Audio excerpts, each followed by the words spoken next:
As individuals, we all have different things we're interested in. The discovery of these attractions is a natural process that takes place throughout our lives. Initially, we start out as blank slates, but this gradually changes as we get older. The more we take in, the easier it is to grow an affinity towards certain objects or activities. All of us eventually discover what makes us who we are, but for some, this can be a more difficult undertaking. While there are people who have no issues forming their personal identity, others may find that nothing in particular jumps out at them to connect with. That special thing might be staring them right in the face, and before they know it, a bond will slowly start to materialize. Can a clueless person learn to appreciate what they have on a deeper level? Will this new focus become an integral part of who they are? Is it possible for a late bloomer to have a stronger passion for something than someone with more experience? Welcome to Initial D.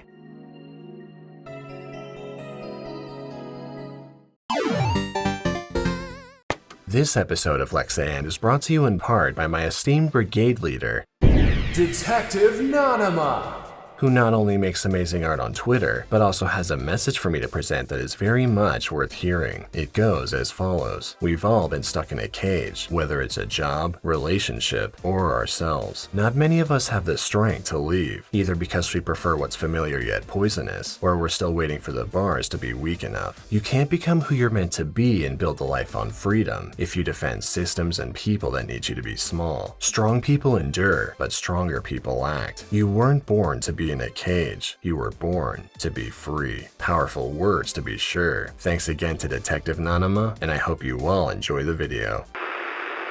Initial D, otherwise known as the quintessential racing series, is a name that's recognizable to anime fans as well as car enthusiasts. Spanning 81 episodes, 48 manga volumes, and various other entries, Initial D was a massive success. Prior to this, the author Shuichi Shigeno had recently wrapped up another popular series, going by Bari Bari Densetsu. Motorbike racing was the focus, having its own impressive run of 38 manga volumes. Following its conclusion, Shigeno turned his attention towards the budding underground scene of toge racing. I'm assuming you say toge and not touge, but I'm sure I'll mispronounce plenty of terms before this video is over. Regardless, the one who popularized this form of racing was the Drift King himself, Keiichi Tsuchiya. Excelling at both circuit and mountain courses, Keiichi would go on to inspire motorheads all over Japan in the 90s, though it really can't be understated just how important he was to the world of racing as a whole. It's no surprise that Shigeno became enamored with this new culture of cars, going on to write a manga about it in 1995. He even got the Drift King to contribute his knowledge, resulting in far more accurate depictions of vehicles and how they handle. Rumor has it that Initial D's story is loosely based on Keiichi's personal experiences on the road, but as far as I know, this has never been verified. Either way, the series exploded in popularity, running for 18 years until its conclusion in 2013. I became somewhat familiar with Initial D through various memes across the internet, but I had no idea what it was actually about. My knowledge on this subject matter was close to zero, but I'm an anime fan who's willing to give anything a shot, so I jumped in blind. Being familiar with it in the present day, I managed to learn a few things about cars. The series is ultimately focused around racing, but there's definitely more to it than just that. At its core lies a coming-of-age tale, centered around an underdog who finds his passion in an unlikely place. Essentially, Initial D has a lot of heart, and a main character you can't help but want to root for. Both the anime and manga are worth checking out, though there are notable differences between the two. The show takes certain parts of the manga and rearranges them, or rewrites sections entirely. That said, the major story beats remain intact, so you can fully enjoy either version. If you really like the car aspect of the series, the manga gets far more technical in its breakdown of all the vehicles. The anime adds a new dimension to the races, providing full motion, as well as an energetic soundtrack. All of the episodes are broken into 6 parts, with nearly every entry being animated by a different studio. While the quality varies between stages, the overall product is solid on the whole. I'll mostly be sticking to the narrative presented by the anime, but I'll also add in bits of the manga where appropriate. That said, let's begin.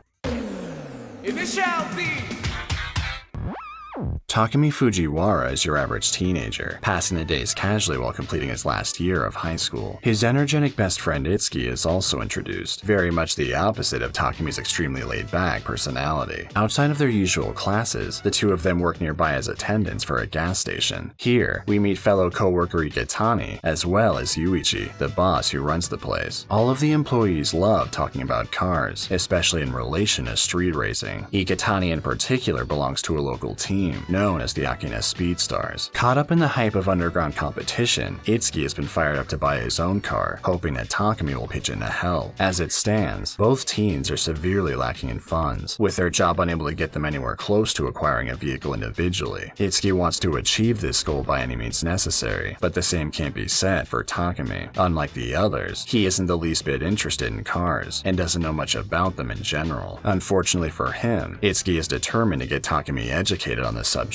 The clueless teen is constantly presented with driving information, and even gets brought along with Iketani as he shows off his racing skills. All of this goes about as well as you might expect, with nothing in particular leaving a positive impression on Takumi. During the night of the ride-along, Iketani and the rest of the Speedstars are approached by a rather well-known group. Known as the Akagi Red Suns, this impressive team of street racers is led by the famous Takahashi brothers. The blonde-haired Keisuke is arguably one of the best in the scene, only being topped by his brother Ryosuke, who prefers to take an analytical position. The crew proposes a friendly competition on Akina's downhill pass, slated to take place next Saturday. Reluctantly accepting, the local team is unsure of their ability to win, knowing how difficult it'll be to make up for the gap in skill. The Speedstars eventually leave the area, and after getting familiar with the course, the Red Suns follow suit. Driving back during the early morning hours, Keisuke has the road all to himself. This doesn't last long, as an old 86 Trueno approaches from behind. Feeling confident, Keisuke has no doubt that he can leave the unimpressive car in the dust. Strangely, the opposite happens, with the classic ride gradually gaining on him. The 86 eventually passes the cocky opponent, performing an outrageous drift technique around a tight corner. Keisuke is dumbfounded by this impromptu match, angered that such an old vehicle managed to overtake him. Moving forward a bit, Iketani has become increasingly nervous in regards to the meetup on Saturday. Adding to the pressure, Keisuke later appears at the gas station. He assumes that the 86 is the Speedstar's secret weapon, promising he won't lose to it again. Iketani takes note of this, amazed that someone actually managed to beat Keisuke. It's thanks to this encounter that sudden inspiration strikes. Remembering an earlier conversation with his boss, he recalls a statement about the fastest racer on Mount Akina. The man in question runs a tofu shop, using an 86 Trueno for his deliveries. Arriving at the location, he goes inside, finding Takumi's dad Bunta running the place. Iketani requests help in dealing with the challengers, but the owner refuses to get involved, instead providing some valuable advice. Following this meeting, Iketani gets an extra practice to achieve even a slight edge, but loses focus at the wrong time. Narrowly avoiding a collision with another car, he smashes it in the guardrail, injuring himself in the process. The situation seems hopeless with the team leader out of commission, but Iketani still has one last option he can try. Returning to the tofu shop, he again begs the owner for help. Being swayed by the racer's determination, Bunta states that he might be able to take over, but it isn't entirely guaranteed. Iketani informs him of the start time, thrilled by the possibility of receiving support. Finally, Saturday comes, with the two teams meeting at the top of Akina Pass. Being the professionals they are, the Red Suns have ensured safety by posting members at various checkpoints throughout the course. Spectators are lined up everywhere, eager for the popular team to leave their mark. The Speedstars are restless, with most of the teammates having little faith in a miracle. As the match approaches, the 8-6 remains a no-show. Unable to wait any longer, one of the additional members of the home team has no choice but to take over. The countdown commences, until a voice calls out over one of the transmitters. Apparently, a car is headed up the hill, interrupting the proceedings. Being asked about the model, the observer reports that an 86 Trueno is on the way, immediately catching everyone's attention. The old car eventually reaches the top, ready to race as it pulls into position. The driver steps out, shocking Iketani and the others. Rather than Bunta, the one that showed up was Takumi. Given how clueless he is about cars, there isn't a single reason why he should be here. Then again, after what Takumi's been through, he's actually perfect for this situation. It's true that Takumi doesn't have much interest in driving, but there's a weird reason for this. Ever since he was 13, he's been making early morning tofu deliveries to Lake Akina at the bottom of the pass, as his father needed help with work. Becoming bored with the task, he started driving more quickly to get home faster. This impatience developed his basic ability into something far more exceptional. His dad pushed him further, using a simple cup of water as a training device. On the surface, it acted as a preventative measure, keeping the tofu safe as long as the liquid stayed inside. The real purpose of this was to enhance Takumi's sense of balance. By understanding the limits of his maneuvering, he learned to control the car to an amazing degree. Being a former master of downhill racing in his younger days, Bunta is now subtly guiding his son along the same path. It's possible that he may have avoided this if Takumi didn't have the capability. However, it It didn't take long before the results spoke for themselves. Takumi initially started to get tired of his new job, having a change of heart after watching his father dominate the pass with ease. Following this, he continued to help with deliveries for the next 5 years. He drove every single day down the same road, regardless of weather conditions. Getting more used to the car, Takumi began teaching himself advanced drifting techniques to shorten his time even further. His only motivation was returning home to catch up on sleep, not realizing his own potential. Going back to just before the race,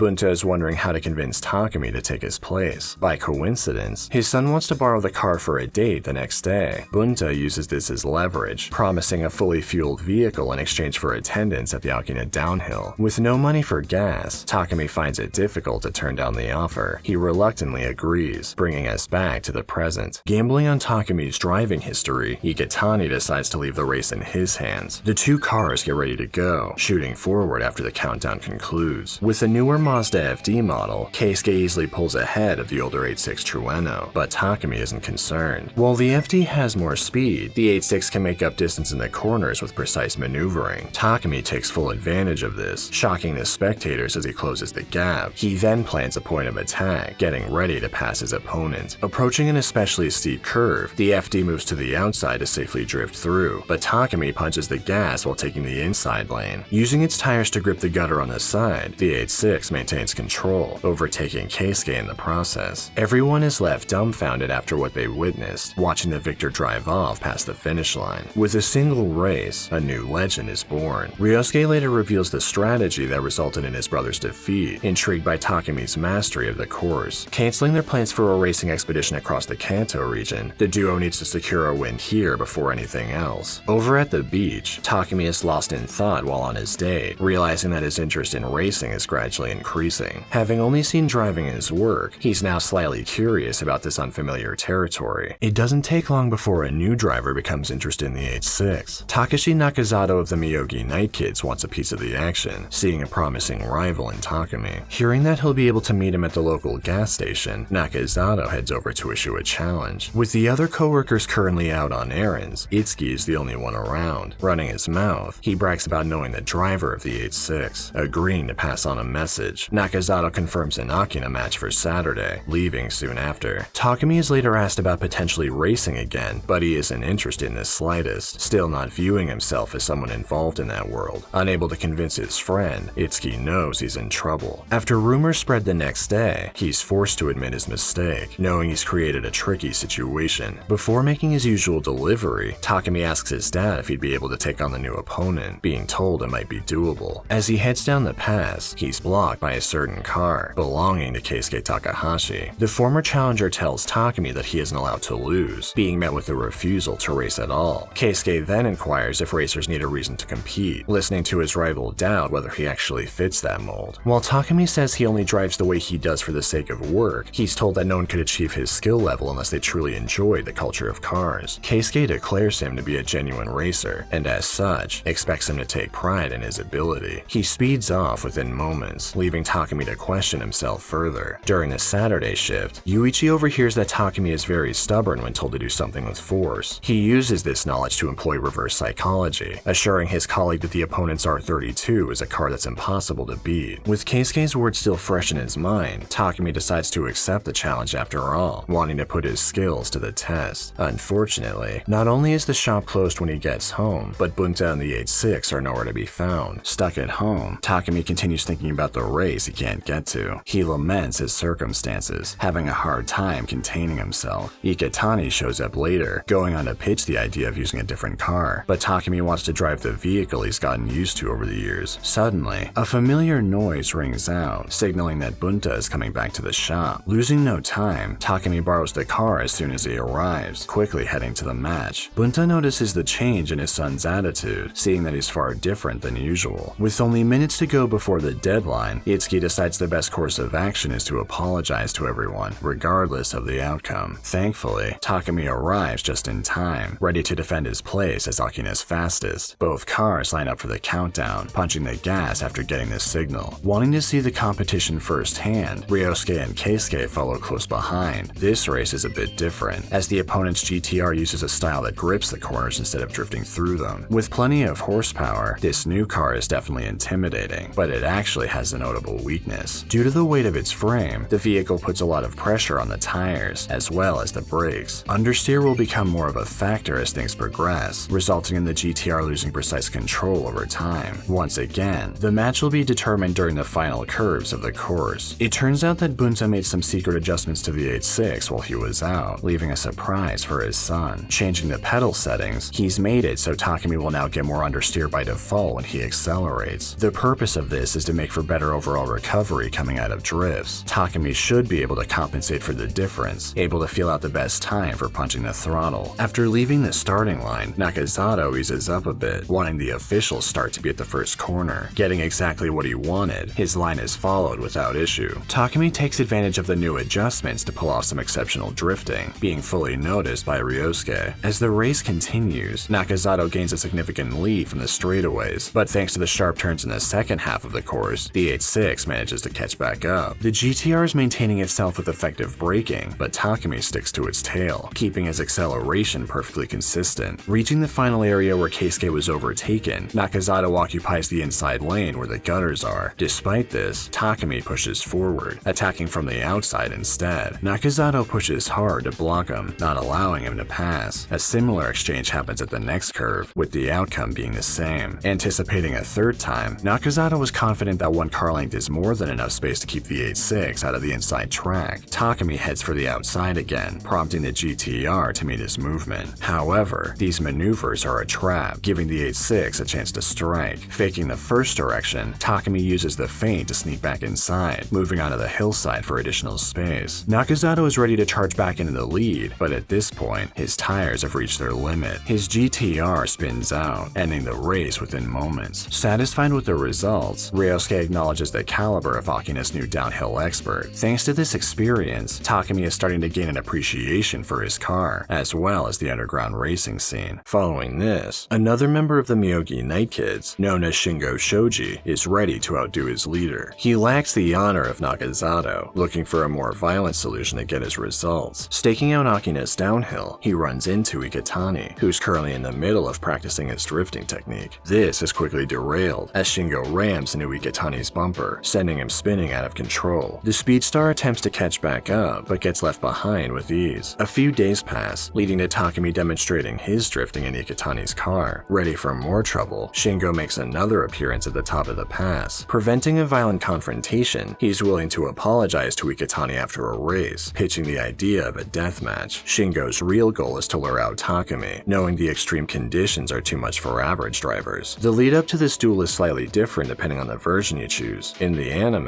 Shingo leaves after issuing his challenge, looking forward to the near future. He later appears at the gas station, angry to hear that his invitation has been refused. Sending a message, he targets Itsuki in the middle of a date. Having his car aggressively put out of commission, Itsuki gets hospitalized, leaving his best friend to put an end to this. Takumi accepts the deathmatch immediately in the manga, not shying away from the competition. Both cars begin the race, with Shingo purposefully hanging back. With his penchant for foul play, he's ready to put Takumi in a precarious situation. For now, Shingo simply wants to see if the 8.6 can manage to clear a few corners in its current state. Barely making it past the first turn, Takumi very quickly realizes that his typical approach isn't going to cut it this time. It doesn't take long for Shingo to get cocky, watching the Trueno slightly lower its speed. He continues to trail behind, knowing the chance will come to finish his opponent off. Unfortunately for him, this brief period is enough for Takumi to start getting a handle on things. Thanks to this unconventional match, he learns that he doesn't need to move as much to keep a consistent pace. Unnecessary movements can be reduced by shifting the car's weight. Running out of patience, Shingo goes with plan B, ramming the 8.6 during a drift. Thankfully, Takumi breaks out of the spin, immediately accelerating to catch up. Shingo is about to regret his dirty tactics, as a very agitated driver is determined to get even. Takumi begins pulling out some wild maneuvers, using his familiarity with the course to set up countless moves in succession. Feeling the Trueno breathing down his neck, Shingo gets progressively more nervous. Worried that he'll be shoved as revenge, he eases up during a turn. This assumption backfires, as Takumi uses the opportunity to take the inside lane, regaining the lead. Shingo is now desperate enough to end things with a tie, attempting to put both cars out of commission. Unfortunately for him, this plan falls through, as the 8.6 quickly moves away. It isn't clear whether Takumi knew this was coming, or if his opponent didn't see the upcoming turn. Regardless, with Shingo crashing driving his car, the race is finished. He ends up receiving some unexpected kindness, being picked up by Iketani after the accident. Before his delivery the next morning, Takumi gets lectured by his dad about the damage he sustained during the match, being told it shows a lack of awareness. This isn't exactly true, as he's actually started to care a lot about the 8-6. While the ends may have justified the means, he feels guilty about the battle scars. Despite what Bunta said before, he can see that his son is making some impressive strides in his ability. Takumi continues to improve with every new adversary, and his budding interest in racing is growing more and more. Several days later, Iketani notices a driver having some engine trouble. Getting a closer look, he finds a pretty woman under the hood. The girl introduces herself as Mako Sato, giving Iketani her phone number as thanks for fixing her car. Later going on a date together, the two end up sharing a common interest, as they're both into the street racing scene. While this is going on, the other three friends are nearby checking out the unfamiliar Usui Pass. The course is observed carefully by Takumi, taking notice of the sharp turns and narrow lanes. Stopping at a gas station, the trio learns that the fastest racer in the area is a female driver with a blue Sil 80. That night, all four guys head back to the pass, watching the vehicle in question pull off some impressive techniques. The group decides to try out the course for themselves, as Iketani is still desperate to improve his drifting ability. Unfortunately, it doesn't take long before his rough maneuvering causes him to spin out. The Sil 80 eventually comes back around, stopping just in time to prevent a collision. Moving his car out of the way, Iketani apologizes to the driver, but stops himself as he sees Mako behind the wheel. This encounter hits especially hard, as he had played up his skills during the earlier date, assuming that she was an amateur. With his awful performance out in the open, Iketani couldn't be more embarrassed. Getting called out the next day, he learns how Mako is ordinarily a quiet person, but becomes far different while driving. She enjoys racing, but her talent ends up scaring away potential lovers. Mako vows to quit for good after this summer season, though she wants one last match with Takumi at her home course, as she's familiar with his exploits on Akina Pass. Making a bold addition, she's willing to repay her love interest for helping her. Misreading the situation, Iketani thinks he was being used all this time to get close to the 8-6. He agrees to the proposition, only to break down crying on the way back home. He later proposes the idea to Takumi, who isn't really a fan of the circumstances behind it. Still believing her to be a decent person, Iketani wants to make this race happen. Thinking back to something Itsuki said while at Usui Pass, Takumi wonders how he'd fare against the Sil 80. He agrees to help with the request, now having his own reason to accept. On the way to the meetup, Iketani gets chewed out by his companion, being accused of sacrificing Takumi just to look good in front of Mako. Unable to deny this, Iketani becomes racked with guilt. He attempts to talk his friend out of the match, but it's already too late, as Takumi is determined to go. Not caring about the results, he simply wants to give it his all while taking on this new challenge. Mako is ready as well, looking forward to pitting her skills against the 8-6. Due to the narrow roads, a race with pursuit rules is decided on. Each driver will take turns being the leader, and if one of them manages to get far enough away while in this position, the match will end. Going against expectations, Takumi chooses to follow rather than lead. With the first turn acting as the starting line, both cars take off immediately after passing it. This duel is a bit unique, because Takumi isn't just facing one opponent, but two. For her entire career on Usui Pass, Mako has been joined by her friend Sayuki. This other girl is perfectly in sync with the driver, giving pinpoint instructions on how to handle each part of the course as it comes. Thanks to this, Mako is able to perfectly focus without distraction. Takumi is forced to handle everything by himself, though his adaptability provides its own edge. Managing to stay behind the girls for the first part of the match, he forces the duo to get more serious. Takumi maintains himself, but it's taking everything he's got on this new course. With potential danger around every turn, he quickly learns the necessity of preparing beforehand. As the race continues, Mako gets a bit uneasy from being unable to lose the 8-6. However, it's Takumi who's truly nervous, knowing one mistake will be the end of everything. Proving this point, he miscalculates the entry point of a drift, just barely skimming the outside edge. Takumi's concentration gradually gets more intense, as staying close remains a priority. Reaching a crucial point in the course, the girls plan to lose the Trueno once and for all. Both cars head full speed into an extreme turn, drifting side by side. Unknown to Takumi, there's one specific path that will allow for a perfect recovery. This prior knowledge lets the duo exit without issue, but the 8-6 also manages to keep the pace, leaving the girls shocked. The tables have turned, and now they're the ones feeling cornered. Sayuki starts losing her cool, causing Mako to make small mistakes. Getting a brief pep talk, the navigator regains herself, issuing more heated directions. Takumi is ready as well, now fully understanding how the course operates. The vehicle vehicles remain close together as they quickly approach the last remaining turns of the pass. As Mako enters an intense focus state, Sayuki isn't sure if interrupting her excellent run with instructions is a good idea. Takumi pushes himself to the limit to keep up, unsure if the 8-6 will manage to make it to the end. Having one last chance to pull ahead, Mako rockets forward into the next curve, but Takumi notices something, easing off the gas. Sayuki is confused by this action until she realizes that her friend has entered the corner with too much speed. The still lady spins out, with the Trueno headed right for it. Using split-second timing, Takumi utilizes a brief opening to drift inside, avoiding the girls with amazing precision. Despite his inexperience with Usui Pass, he pulled off a miraculous finish, ending the race with a single lap. Both groups later meet up for a celebratory outing at the pool. Content with the previous night, Mako is grateful to Iketani for the match against Takumi. Thanks to this satisfying encounter, she decides that she isn't finished racing after all. Mako is also ready to take the next step towards a relationship with Iketani. Wanting to make good on their previous agreement, she arranges a meetup at a familiar spot. As the two relax at a table, Mako accidentally knocks her purse onto the ground. Iketani reaches down to grab it, noticing a picture of Ryosuke Takahashi inside. Curious about this, Iketani inquires about past relationships, being told about a former crush. Mako witnessed Ryosuke's previous racing career as a solo driver back in high school. Amazed by his talent, she later got involved in the underground scene herself, hoping to get closer to him by improving her skills. Nothing ever happened between them, but she still admires Ryosuke from afar. Iketani immediately regrets his question, quickly losing all of his confidence. Stopping by the gas station later that night, he apologizes to the manager for missing work to go to the pool. Asked how things are going with Mako, he mentions giving up on her, as there's someone else he couldn't possibly reach. Yuichi chastises him for being stupid, explaining how Ryosuke may have been a former crush, but Iketani is the person she really wants. Already being late to the meeting, Iketani doesn't think he can make it, but the manager convinces him that it's still worth trying. Rushing onto the highway, Iketani desperately makes his way to the rendezvous point, hopeful that Mako will be there. Unfortunately, an accident causes traffic to come to a standstill, extinguishing any remaining optimism. Iketani arrives at the empty lot much later, crying over the poor decision he made. The anime is vague on how much time passes, but the manga clarifies that he arrives at the location just before midnight. What makes this worse is that despite the heavy delay, Mako still waited nearly 4 hours past the initial meeting time. She came promptly at 8 o'clock, making the effort to wear a stylish outfit with nice shoes. Thinking it was her fault that Iketani didn't show up, she sheds a few tears of her own. Putting her old shoes back on, Mako declares that she'll never wear high heels again, giving up on love indefinitely. The situation is unfortunate, but Iketani has learned a valuable lesson, one that he'll carry with him for the rest of his life. Elsewhere, Keisuke is practicing for a race against Nakazato of the Night Kids. Following close behind is Kenta, the second best driver of the Red Suns. Respecting the brothers a great deal, he wants revenge on the 8-6, willing to do it himself on their home course. Keisuke tells him to leave it alone, as their group only goes to the opponent's territory. Not only that, but Ryosuke is still preparing, being the most capable person to do the job. Back at the tofu shop, Takumi talks with his dad about the race against Mako. He was expecting a massive difference on the new pass, but was surprised to learn that it wasn't as bad as he thought. Takumi is told that that's a good thing, as it apparently takes skill to bring the experience of your home course along with you. Losing himself in thought, he's brought back to reality by Itsuki, who informs him about Keisuke's match. Takumi gets forced by his friend to drive them both there, arriving just in time for the challenge on the unfamiliar course of Miyogi Pass. As this is an uphill race, a balance between horsepower and cornering will be crucial. Dashing past the starting point, Nakazato maintains the lead, but overall, Keisuke has gotten a lot smoother thanks to his brother's training. The two cars match each other's movement, leaving little room for an opening. Rain starts to fall partway through, making for very dangerous conditions they may not be ready for. Regardless, both drivers continue their high-speed dogfight, putting their lives on the line. Approaching the lone downhill section of the course, the vehicles go into the last turn side by side. Keisuke is at a disadvantage, coming in from the outside lane, but he's not unprepared. Drifting along the edge, the FD retains its speed, using the neighboring sidewalk for additional space. Keisuke barely manages to overtake the opponent's GTR at the last second, winning the match without slowing down. Nakazato claims that the finale couldn't have been planned, but he's met with opposition. Having exceptional control, as well as a better understanding of his car's capabilities, Keisuke is completely confident in his proficiency. Unable to say anything back, Nakazato is forced to accept his defeat. Takumi is blown away by the outcome of the race, gaining a new respect for Keisuke. With the uphill finished, the downhill match would ordinarily be next, but the the rain has made this impossible. Taking advantage of the change in weather, Kenta steps up to challenge the 8-6. He had been waiting for an opportunity like this to spring up, needing a different location to put his plan into action. Despite the bad road conditions, Takumi is willing to accept the invitation, still fired up from watching Keisuke. He decides to bring Itsuki along with him, having his friend sit in the back seat. Feeling extremely confident, Kenta is perfectly accustomed to rainy days, having waited for them specifically to practice his drifting. The situation would normally be tense for any other racer, but Takumi doesn't seem too concerned. With both cars ready to start, the countdown rings out and the match begins. Takumi's adversary doesn't have a particularly special car this time around, with his S14 being similar to the 8-6 in performance. Rather than relying on friction from the tires, the drivers need to focus on properly shifting their car's weight. The race will be decided by the one with better handling in bad weather. Thanks to his good clutch control, Kenta takes a sizable early lead, leaving Takumi trailing behind. He plans to widen the gap as much as possible, using the rain as an effective tool. He does well at first, but it only takes a bit of time before the 8-6 manages to catch up with him. Although Kenta is using effective oversteer to compensate for the slippery road surface, his opponent is no stranger to this technique himself. Doing tofu deliveries every day for years has forced Takumi to adapt to the occasional rainy slopes of Akina Pass. On top of that, he's also employed another trick. While bringing Itsuki along was under the guise of convenience, there's actually an additional reason for this. Sitting him in the backseat provides extra weight for more tire grip, if only a little. The cars stay close together, performing impressive maneuvers in the midst of the downpour. Reaching the midpoint of the course, Takumi sees an opening on the inside, effortlessly passing the other racer. The S14 did well, but with the 8-6 gaining more ground on each turn, the match has been decided. As another race comes to a close, the strongest opponent yet finally makes his move. Within a few days, a bouquet of roses arrives at the gas station for Takumi. Inside is a formal challenge from Ryosuke Takahashi. The big match is finally about to start, and Takumi can't stop thinking about it. Getting distracted while on a date, he reveals his minor anxiety about the situation, but still wants to test his ability regardless of the outcome. Reflecting on these feelings, Takumi realizes just how important racing has become to him. His thoughts expand further while hanging out with Itsuki, wondering what the future holds beyond his new underground career. The others start getting nervous as the fateful encounter gets closer. They start watching old footage of Ryosuke's flashy solo days to gather information, but this reconnaissance proves to be a big mistake, as everyone's confidence in their friend significantly drops. Meanwhile, Takumi's dad has been making adjustments to the 8-6 before the big match. Heading up to Akina Pass, Bunta notes his keen eye in regards to his son's improvement. He gets questioned about his intentions with the training, stating that the tofu delivery safety was paramount, but developing the potential in Takumi also became an important goal. Interested in this personal development, Bunta hopes that his son can go even further with racing than he did. He eventually remembers his original goal of testing the car out, heading back down the pass. Showing his insane hidden talent, Bunta performs a perfect drift completely hands-free. It immediately becomes clear that his unorthodox teaching methods are entirely legitimate. Over on the Takahashi brothers' end, Ryosuke reveals that he's drastically lowered the horsepower of his FC. Reassuring his dumbfounded sibling, he states that balance is the main factor of downhill racing, tuning his vehicle to reflect that. He also made the changes to keep the battle from being too one-sided, not wanting to win purely with speed. Preferring a fair match that pits his technique against Takumi's, Ryosuke plans to outdo him with nothing but his own ability. He discards any pride that might get in the way, excited to take on the challenge. With the night in question finally arriving, a huge gallery shows up to witness history being made. As the brothers wait for the 8-6, Ryosuke tells Keisuke that he'll retire from the team's #1 spot if he loses. He doesn't intend for that to happen, but he knows that it's only a matter of time before someone overtakes him. Seeing this potential in his brother, Ryosuke believes that Keisuke could be one of two people capable of defeating him. Fully aware that Takumi is the other dangerous opponent, Ryosuke is determined to do his best to remain on top. The 8-6 finally arrives, and the two racers meet face to face. Being complimented, Takumi doesn't feel like he's anyone special, but Ryosuke knows exactly who he's dealing with. Eager to get started, the opponents line their cars up, ready to head out. The drivers punch the gas, and Takumi manages to get ahead for once. However, it seems this is part of Ryosuke's battle plan, allowing ample room before taking back the lead. Staying true to his strategy, he matches the 8-6 beat for beat. Ryosuke is amazed at Takumi's improvement since their last encounter, continuing to observe as he trails close behind. Maintaining a breakneck pace, the duo is on track to achieve a ridiculously fast course record. While this may be the case, Takumi is starting to feel the pressure. The situation has become far more tense than usual, as he's used to pursuing rather than being in front. Unable to gain any ground, Takumi starts to believe that a loss is guaranteed. This lack of confidence gradually manifests itself at the entry point of Akina's consecutive hairpin turns. Coming in too hot, the 8-6 understeers, briefly losing control. Ryosuke takes full advantage of this mistake, cutting inside to pass with ease. Not expecting the lapse in judgment, he decides to use the opportunity to finish the race once and for all. Pushing even harder, Ryosuke only gains more distance. The outcome appears to be set in stone, but Takumi continues his pursuit. He realizes that things aren't as bad as they seem, getting his head back in the game. Losing ground, Ryosuke notices that his tires aren't responding as well as they should be, doing his best to maintain the lead. In the midst of this, Takumi remembers his dad bringing up another way of using the gutters. He decides to give it a shot, despite his inexperience with the technique. The anime doesn't really explain what happens, but the manga provides additional context. By only briefly using the edge, Takumi keeps his pace while barely avoiding the guardrail. His delicacy with the vehicle also prevents his tires from wearing out. Approaching the final turn, Takumi knows that it's now or never. With the FC occupying the inside lane, the Trueno heads to the outside. Both cars enter alongside each other, drifting through the corner. Suddenly, Ryosuke starts slipping towards the outer lane, as his tires have reached their limit. Thanks to this, Takumi is able to cut back inside. Ryosuke eases off the gas, knowing that he's lost. Akina's downhill specialist remains undefeated, securing his win at the last second. Hearing the news, Keisuke is left speechless, and the speech starts to erupt into celebratory cheering. The two racers meet up again to talk after getting some distance from the course. Being asked why he gave Takumi an opportunity to catch up, Ryosuke refutes this claim. He makes it clear that Takumi's ability was more than enough to beat him, pushing aside any lingering doubt. Ryosuke encourages him to go even further, wanting him to test his limits outside of Akina. Not expecting this praise, Takumi wonders just how much he can accomplish. With that, stage 1 comes to a close. While the art and animation have aged considerably at this point, I can't help but find them charming all the same. This is especially true for the car battles. The models are certainly nothing amazing, but what the show does with them is. Thanks to some exceptional camera work, the races always feel dynamic, giving a new dimension to the source material. Add in some killer Eurobeat tracks, and you've got yourself a formula for success. It's also fun watching Takumi's gradual growth as a person. Generally being uninvolved with everything, he gets pushed into a massive new world by one small event. Leaving his comfort zone, Takumi not only broadens his horizons, but also gains more self-confidence with each race. He even gains a new perspective towards his delivery job and his car. The first season of the show is a great start for the series. This is just the beginning though, as things continue developing from here.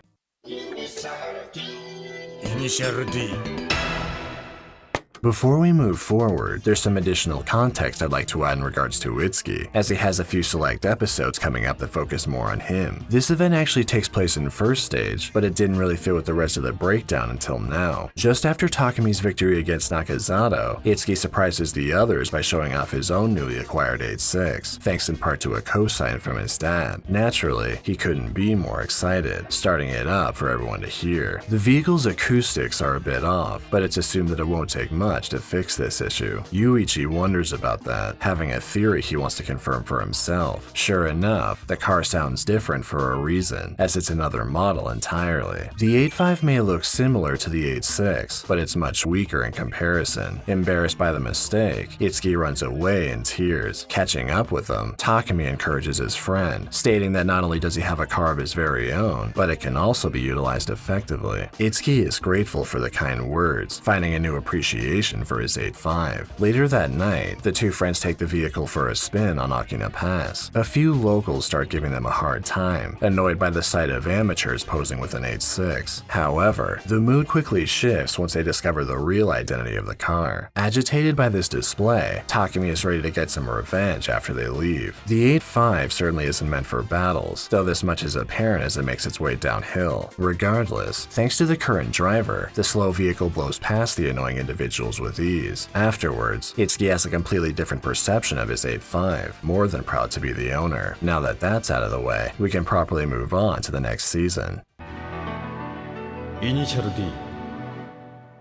Stage 2 opens with a local racer being chased down by an unknown Land Evo. Being talented as well as aggressive, the challenger doesn't take long to pass the leader. The winner cuts the home team's logo in half, displaying it as a trophy. Going by Team Emperor, the mysterious group is ready to show their dominance across the Gunma prefecture. Riding along with Itsuki the next day, Takumi catches a glimpse of the aforementioned Land Evo as it shoots by. He learns that the car couples a turbocharger with four-wheel drive, making it a powerful force with tight maneuvering. Itsuki eventually parks at a nearby rest stop, where his 8-5 gets noticed by the members of Team Emperor, who happen to be taking a break in the same spot. Asking for directions, one of them goes on to inquire about the best racer in Akina. He's told about the 8-6, but laughs at the idea that he should take the old car seriously. Being very prideful, he looks down on anyone bothering to race with such a vehicle. Itsuki starts getting heated, being stopped by Takumi before something bad happens. The other member apologizes, giving credit to the skilled driver of the 8-6.